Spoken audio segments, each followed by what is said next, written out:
Hoy día vamos a compartir una nueva aseveración que el Señor Jesús hace de sí mismo, y esa aseveración la encontramos en Juan capítulo 10, el versículo 11. El Señor Jesús dijo: Yo soy el buen pastor su vida da por las ovejas. ¡Qué expresión más hermosa!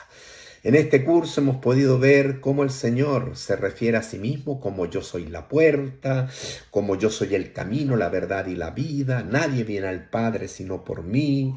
Hemos visto: yo soy la luz del mundo, el que me sigue no andará en tinieblas, sino tendrá la luz de la vida.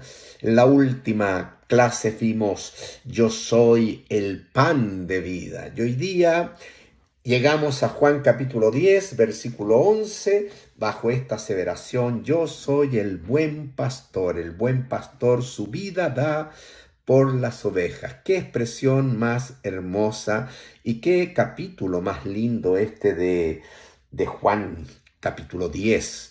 Pero para entender esta aseveración y más o menos seguir la línea de nuestras clases, ya en base a lo que Jesús dice de sí mismo, hay que entender primero el contexto en general, ya, y si vamos y hacemos un recuento del Evangelio de Juan, uno se va a dar cuenta que más o menos a partir del capítulo 5 del Evangelio de Juan, Jesús entra en conflicto muy serio con los religiosos de su tiempo. Entra en una dura disputa con los fariseos, con los escribas, con los principales sacerdotes, es decir, con aquellos que se supone eran los representantes de Dios, los pastores de Dios, para llevar al pueblo al conocimiento del Señor. Pero ellos habían desarrollado una religión que más que ayudar al hombre a acercarse a Dios, lo habían más bien a través de la formulación de una serie de leyes y de reglas que exigían a los hombres a cumplir, los habían alejado más bien de Dios. Esta era una situación religiosa externa que no apuntaba a solucionar el problema interno del hombre, que es el pecado, del cual hay que arrepentirse. Vamos a Juan capítulo 5, por ejemplo, en el versículo 18, ahí ya vemos que dice: por esto los judíos aún más procuraban matarle. O sea que el conflicto había tomado tintes de bastante seriedad, porque estos religiosos procuraban matar al Señor Jesús, porque no solo quebrantaba el día de reposo, básicamente haciendo el bien, haciendo milagros, ayudando al necesitado en el día de reposo, sino que también decía que Dios era su propio Padre, haciéndose igual a Dios. Y esta es una de las causas principales por las cuales los religiosos, lejos de identificar en Jesucristo al Mesías, lo consideraron un blasfemo y procuraron matarlo. Se enemistaron a muerte con el Señor. El Señor ha testificado acerca de sí mismo, no solamente con sus palabras, con los hermosos mensajes que el pueblo escuchaba, sino también Él ha evidenciado y dado testimonio de que es el Hijo de Dios por medio del tremendo poder por el cual ha podido hacer milagros. Y Juan recopila 7 señales, así como hay 7 aseveraciones del Señor Jesús con la expresión yo soy, que es el nombre que Jehová le confía a Moisés para que comparta con el pueblo de Israel allá en la cautividad de Egipto. No solamente hay 7 aseveraciones, también Juan recopila 7 señales, 7 milagros. La primera, por ejemplo, está en el capítulo 2 y recordamos que el Señor fue invitado a las bodas de Caná, y la primera señal que hace es transformar en esa fiesta, en esa celebración, el agua en vino. Ya consecuencia de ese tremendo y primer milagro es que sus discípulos creyeron en él. Sus discípulos, los que ya estaban siguiéndolo. El Señor se fue a Capernaum, a ciudad en la cual asienta su punto de referencia para poder compartir la palabra, y ahí en Capernaum, acompañado de su madre, sus hermanos, sus discípulos, él entonces proclama la palabra del Señor. Luego también hace viajes a Jerusalén, ya, y ahí en Jerusalén purifica el templo, tiene un tremendo altercado aquí en Juan capítulo 2, en el versículo 18, con los fariseos, con los judíos, ya, porque el Señor habló acerca de su resurrección.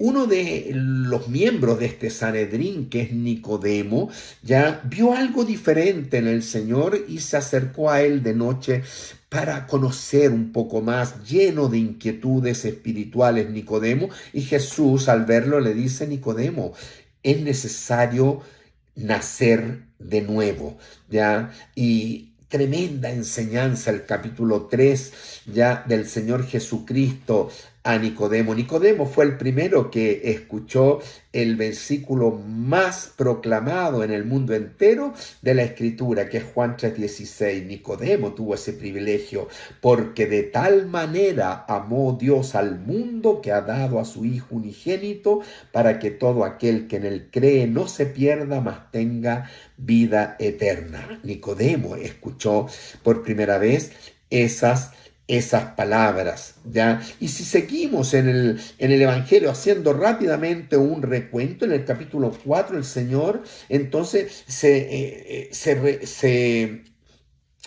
topa con una mujer samaritana. A esta mujer samaritana el Señor le hace una tremenda aseveración, que le invita a beber no del agua de los pozos, sino a beber del Señor, porque cualquiera que bebiere de esta agua del pozo volverá a tener sed, mas el que bebiere del agua que yo le daré no tendrá sed jamás. ¿Se dan cuenta?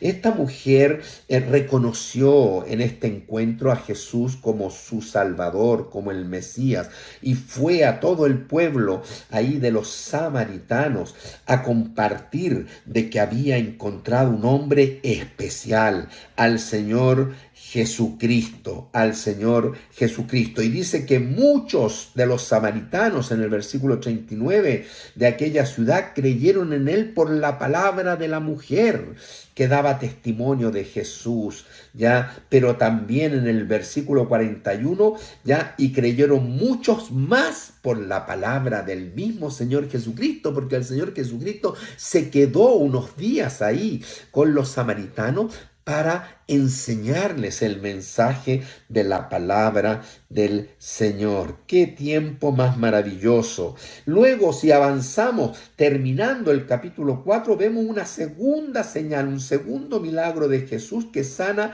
al hijo de un noble. Y eso lo encuentra usted al finalizar el capítulo 4. Es decir, el Señor estaba avalando su mensaje con un poder nunca antes visto, por medio del cual sanaba, resucitaba, daba vista al ciego, es decir, tremendo poder. Llegamos al capítulo 5, el Señor visita ahí nuevamente Jerusalén, ¿ya?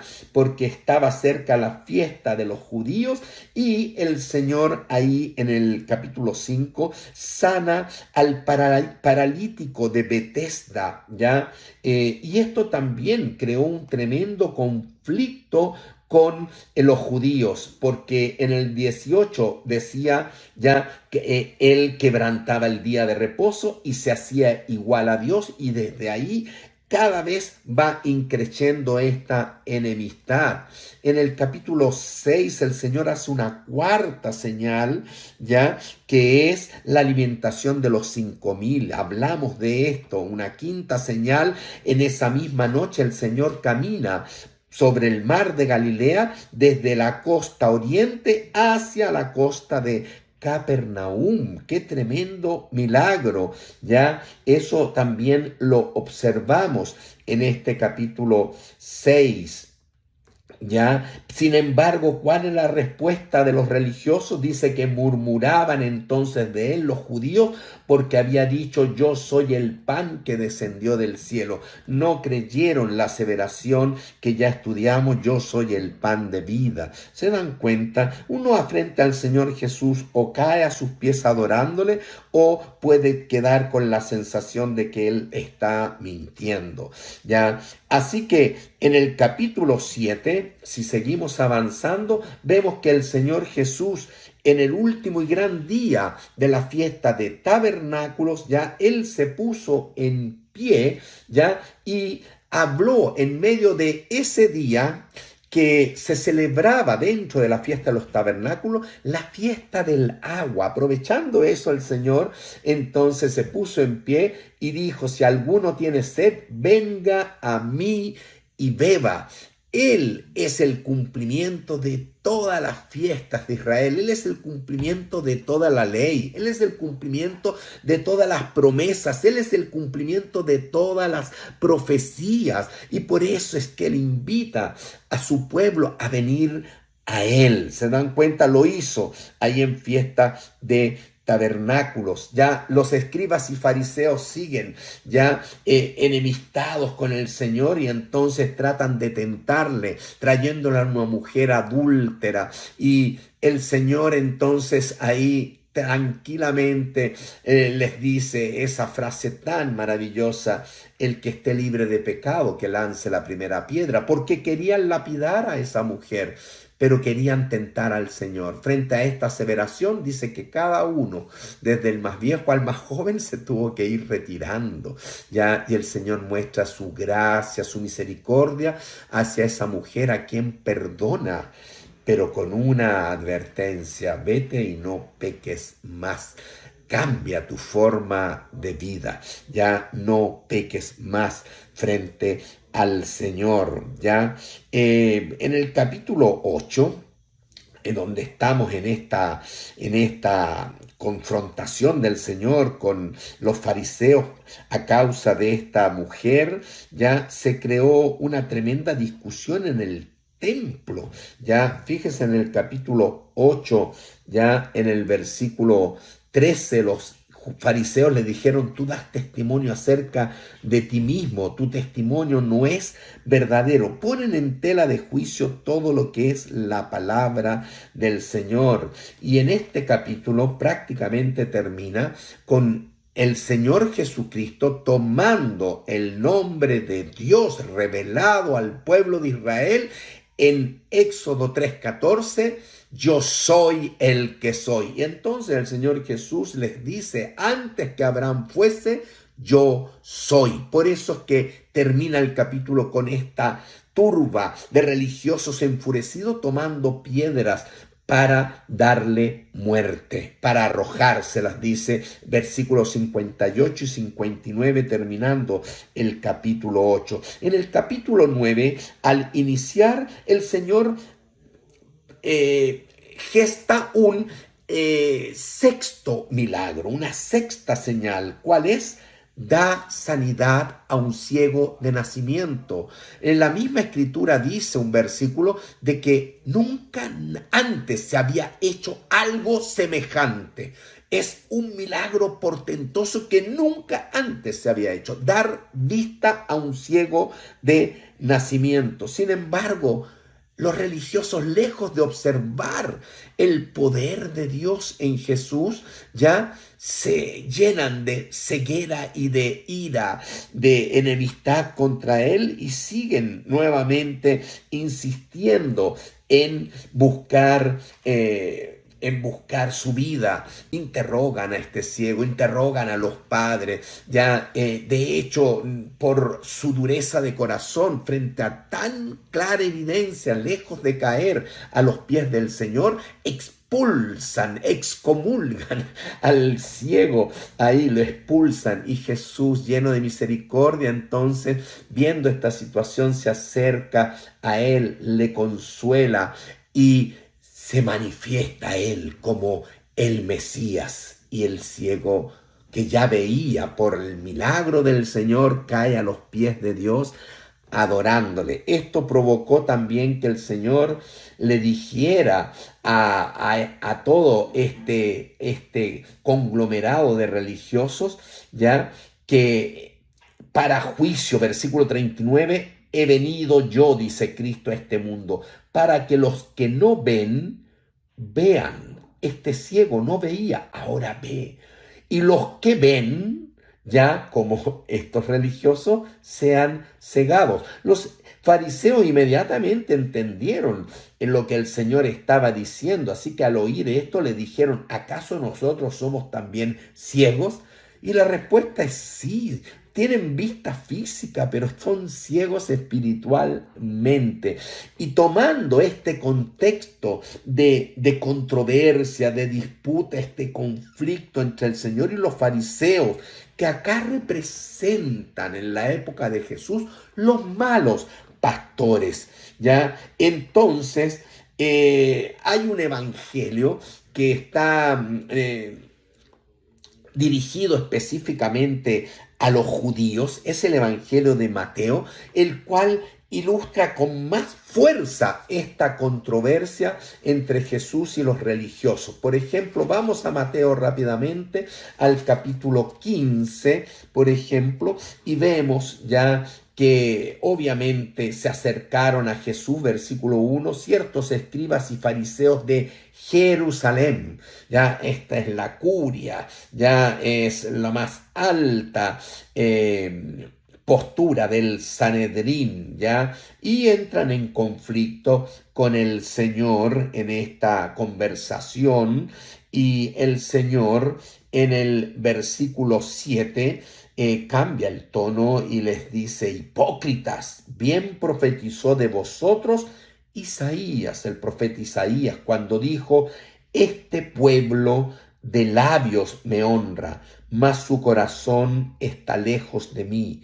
Pues en vano me honran, dijo Cristo, enseñando como doctrina, como palabra de Dios, enseñando ¿qué cosa? Mandamientos de hombres. Esto es normal. El hombre que se aleja de Cristo busca a Dios en sus propios medios, generando una religión externa. Son mandamientos de hombre, no es la voluntad de Dios. Esto se lo señaló el Señor Jesucristo a este pueblo, a estos religiosos, ¿ya? Y realmente dice en el versículo 13, toda planta que no plantó mi Padre Celestial será desarraigada. Y Él está advirtiendo a ellos que si se mantienen en esta condición de distanciamiento de Dios, siendo los que deben llevar al pueblo a Dios, ellos serán desarraigados. Dice, dejadlos, son ciegos, guías de ciegos. Son ciegos que están guiando un pueblo ciego, y si el ciego guiare al pueblo, al ciego, ambos caerán en el hoyo. Y Dios está revelándoles este trágico desenlace que espera a todos los religiosos que han generado su propia forma de llegar a Dios, pero no han querido obedecer o someterse a la palabra del Señor, a la voluntad del Señor. Esta batalla yo creo que tiene su más álgido encuentro en el capítulo 23 de Mateo. En el capítulo 23 de Mateo, ya ahí dice en el versículo 2, en la cátedra de Moisés se sientan los escribas y los fariseos. Así que todo lo que os digan que guardéis, guardadlo. La verdad es que si ellos les hablan de la ley de Dios, de la palabra de Dios, obedézcanlo, ¿ya? Mas no hagáis conforme a sus obras, pero no sigan el camino de ellos, porque dicen y no hacen. Aún atan cargas pesadas y difíciles de llevar y las ponen sobre los hombros de los hombres del pueblo, pero ellos ni con un dedo quieren moverlas, que es característico de la gente que se alza en el poder religioso de tal manera que puede manipular al pueblo, y Dios dice: obedezcan la palabra, pero no sigan la conducta de estos líderes espirituales, ¿ya? Y aquí comienza ya en este versículo, creo que al menos 8 frases que el Señor Jesucristo denuncia de una manera muy fuerte a estos escribas y fariseos, porque les llama hipócritas. Por ejemplo, en el versículo 13: mas ay de vosotros, escribas y fariseos hipócritas. Versículo 14: ay de vosotros, escribas y fariseos hipócritas. El 15 lo mismo, el 16, y sigue, hermanos, sigue Dios ya denunciando la hipocresía de esta religiosidad externa. Les llama necios, les llama insensatos, les llama ciegos. Ya el Señor los está desnudando en este conflicto que se ha levantado contra estos religiosos. Versículo 23, lo mismo: mas ay de vosotros, escribas, fariseos hipócritas. Ya versículo 25, exactamente la misma expresión nuevamente. Ya versículo 26, le llama ciego, le pide que limpie primero lo de adentro del corazón, ya, y no lo de afuera. Ya, ¿por qué? Porque ellos solamente tienen una religiosidad externa. El versículo 27, exactamente lo mismo. Incluso en este versículo les llama sepulcros blanqueados, es decir, ellos están corruptos por su interior, están descompuestos y descomponiendo al pueblo en lugar de limpiarlo y sanarlo y llevarlo a la presencia del Señor. ¿Por qué? Porque son malos pastores. Versículo 29, ay de vosotros, escribas y fariseos hipócritas también. Y bueno, esto termina ya incluso en el versículo 33 con una expresión aún más fuerte: serpientes. O sea, le está diciendo: simientes de Satanás, hijos del diablo, generación de víboras, ¿cómo escaparéis de la condenación del infierno? ¿Cómo escaparéis de la condenación del infierno? ¿Ya? Y el Señor entonces pronuncia el juicio que va a caer sobre todos estos religiosos. ¿Ya? El Señor sigue después mirando a Jerusalén y lleno de compasión, ya yo creo que llora delante ahí de Jerusalén, gritando: Jerusalén, Jerusalén, que matas a los profetas y apedreas a los que te son enviados, a los verdaderos siervos del Señor. ¿Cuántas veces quise juntar a tus hijos como la gallina junta sus polluelos debajo de las alas? El problema es la respuesta de Israel: y no quisiste.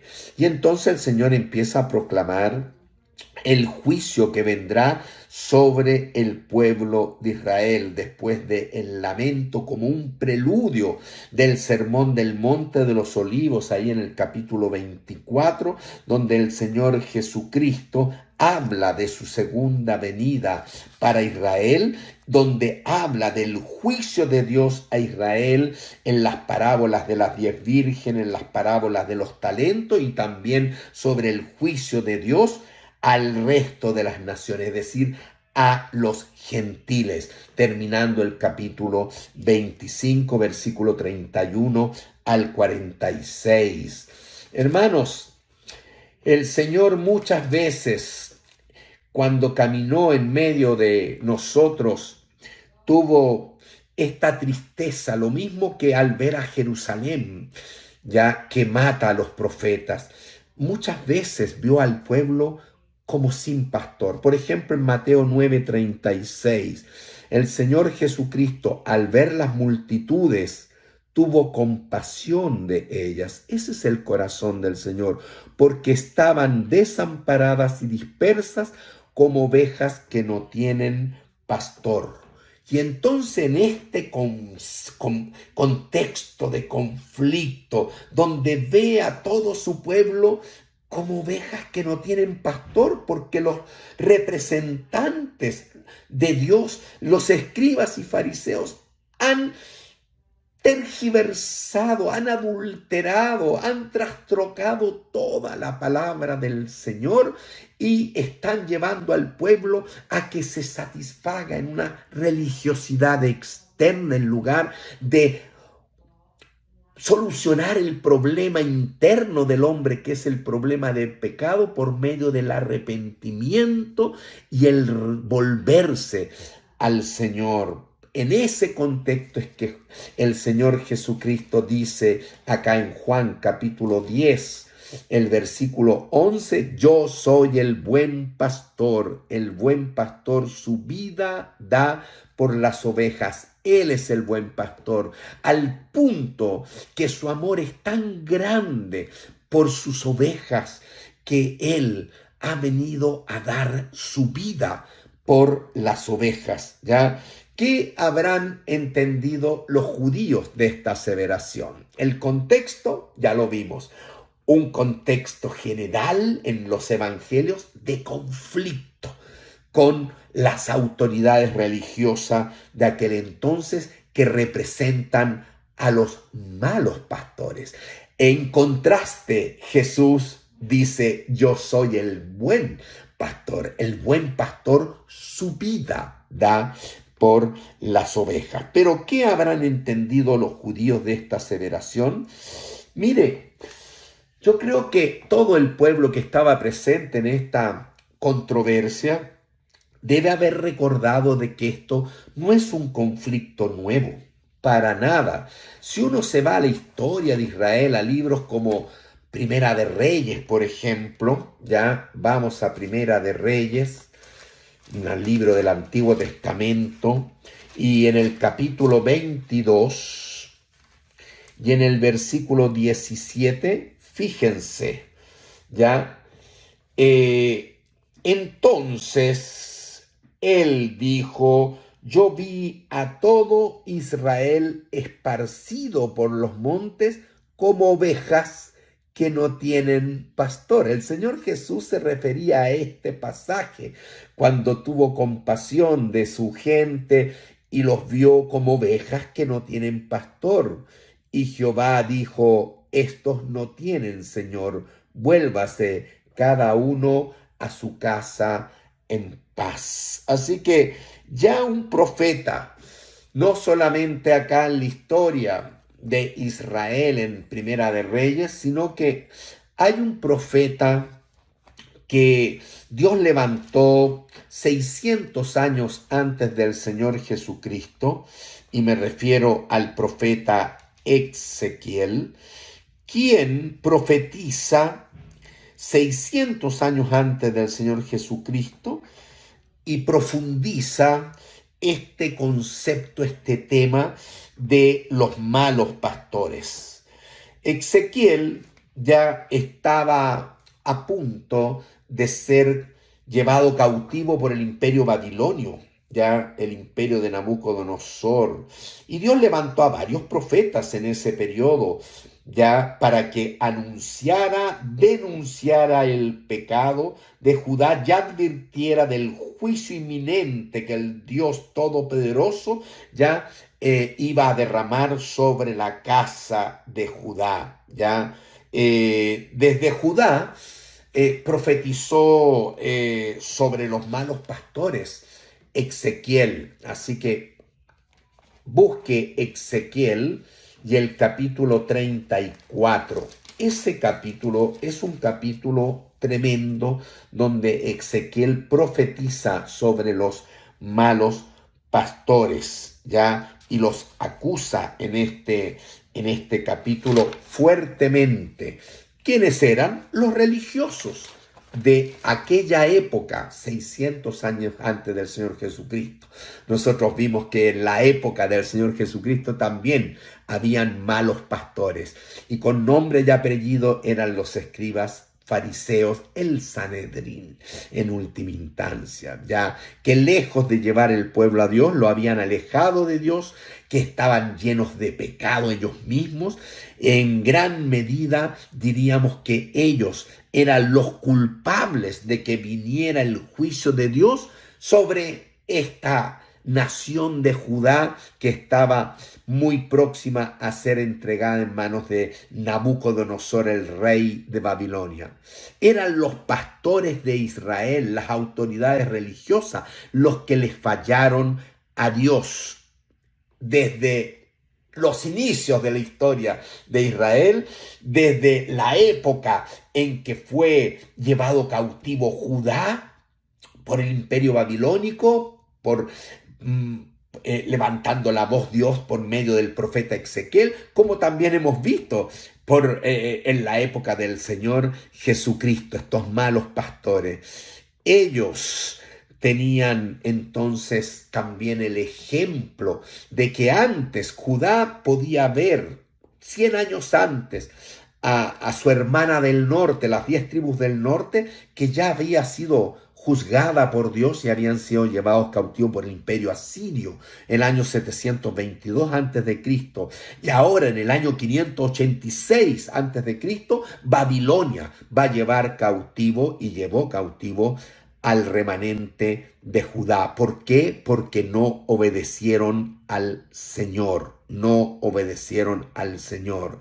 Y en ese tiempo en que Dios levanta al joven profeta Daniel, que profetiza desde Babilonia, porque jovencito fue llevado cautivo a Babilonia, pero también 2 tremendos profetas profetizan desde Jerusalén, ya el profeta Jeremías, tremendo hombre de Dios, y Ezequiel, para que hablaran al pueblo. Y en este capítulo 34, Ezequiel entonces ya puede enfrentar a los pastores de Israel. Vamos a leer algunos versículos de Ezequiel capítulo 34. Por ejemplo, vino a mí palabra de Jehová diciendo: Hijo de hombre, profetiza contra los pastores de Israel. Pastores de Israel, profetiza y di a los pastores, así ha dicho Jehová el Señor: ay de los pastores de Israel,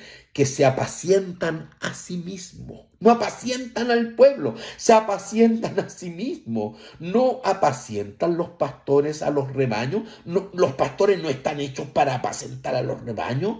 ¿Cómo es posible que ellos, en lugar de dedicarse al pueblo de Dios, están centrados en sí mismos y sacan partido del pueblo? Están realmente desarrollando usura del pueblo. Coméis la grosura, se visten de la lana de las ovejas, la engordada la degollan para alimentarse, mas no apacentáis a las ovejas, no apacentáis, ya no fortalecisteis a las ovejas débiles, no curasteis a la ovejita enferma, no vendasteis a la que llegó con la patita quebrada, no volviste al redil a la que se descarrió, tampoco saliste a buscar a la perdida, sino que os habéis enseñoreado de ellas.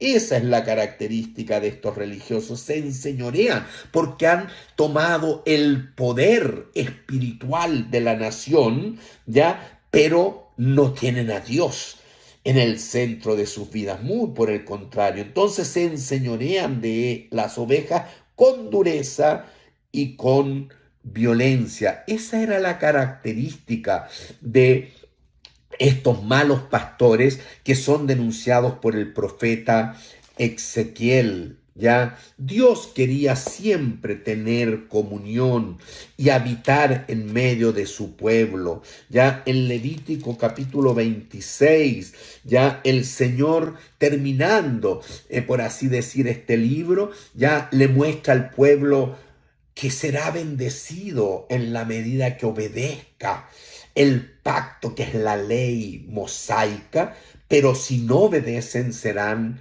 maldecidos, ¿ya? Y eso es lo que dice acá en el capítulo 26 de Levítico, ¿ya? Si ustedes ya realmente dejan la idolatría, así comienza en el versículo 1, ¿ya? Y se alejan de todas esas prácticas religiosas, ¿ya? Y obedecen y respetan al único y verdadero Dios, ¿ya? Respetan y reverencian mi santuario, respetan el día de reposo. Si anduviereis en mis decretos, si caminan, si andan en su vida, guardando mis mandamientos, si los ponen por obra, yo derramaré bendiciones, daré lluvia en su tiempo y siempre habrá para sustento y siempre habrá protección y tendrán todo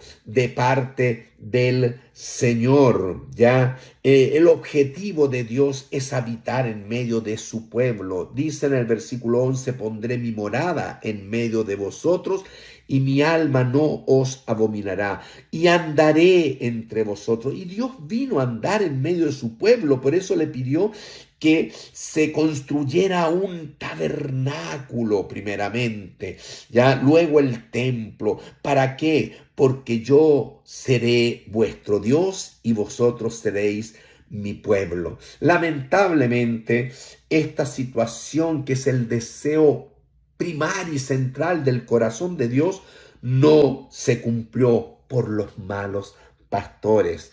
Pero llegará un día en que esto se va a cumplir durante toda la etapa profética y hasta la llegada de nuestro Señor Jesucristo.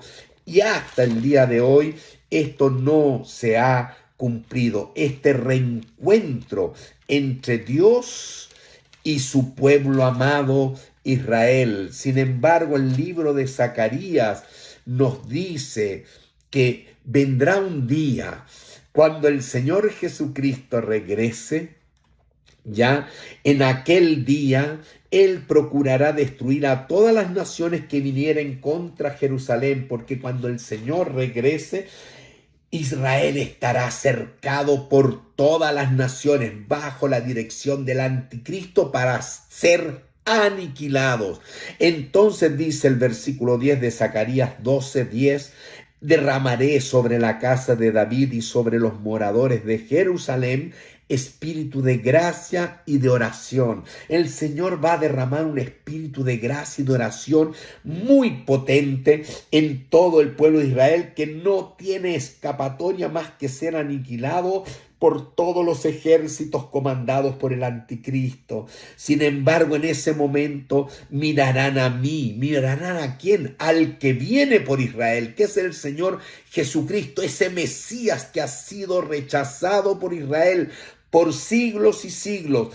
Llegará un día en que el pueblo mirará a mí, a quien traspasaron, al que fue traspasado en la cruz del Calvario, y llorarán. Habrá un arrepentimiento nacional de Israel, y en ese momento se va a provocar, se va a producir este reencuentro entre el pueblo y su Dios, como dice el capítulo 13 en el versículo 9, ya dice que Él ya va a limpiar a este pueblo y va a meter en fuego a la tercera parte, los fundirá como se funde la plata, los va a sacar puros, los probaré como se prueba el oro.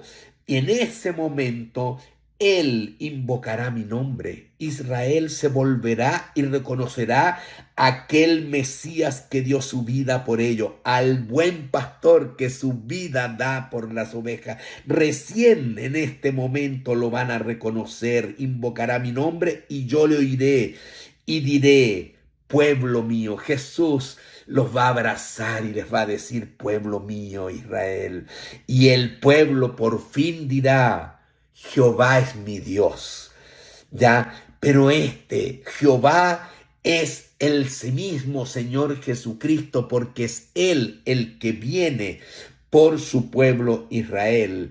En el 14 dice aquí: el día de Jehová viene, ya, y en medio de ti serán repartidos tus despojos, porque Israel estará en ese fuego. Ya en el versículo 3 dice que saldrá Jehová y peleará con aquellas naciones como peleó en el día de la batalla.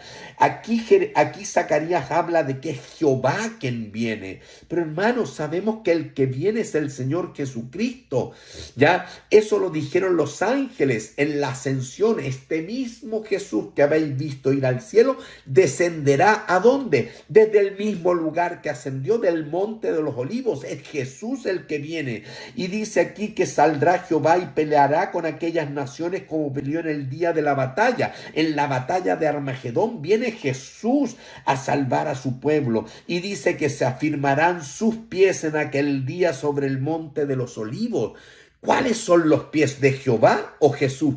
Es que es el mismo Jesús. Aquí toma indistintamente el nombre de Jehová y el pueblo reconocerá a su Dios, a Jesús el Mesías, que ha sido rechazado, porque Él viene y Él llegará con sus pies al monte de los olivos que está enfrente de Jerusalén al oriente, y el monte se va a partir en dos y vendrá un tremendo evento donde se vuelve a relacionar Israel con Dios, Israel con el Señor Jesucristo. Hemos visto hoy día el contexto en el cual está esta afirmación: yo soy el buen pastor. El buen pastor su vida da por las ovejas. El contexto es de conflicto con los malos pastores.